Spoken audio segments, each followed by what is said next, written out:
కొబ్బరన్నం చేసుకున్నాక chicken curry లేకపోతే ఏం బాగుంటుంది?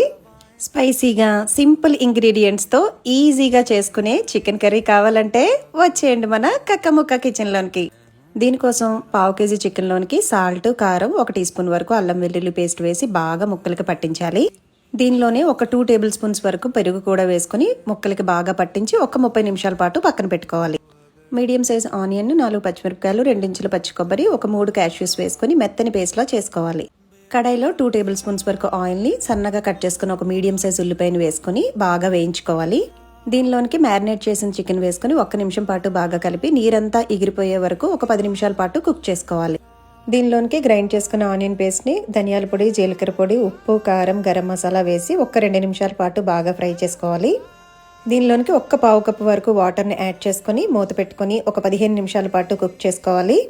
15 నిమిషాల తర్వాత కొద్దిగా కొత్తిమీర వేసుకొని వేడి వేడి కొబ్బరన్నంతో కలిపి తింటుంటే ఆహా! మరి ఈ వీకెండ్కి తప్పకుండా ట్రై చేయండి. కడుపు నిండా తిని ఎంజాయ్ చేయండి.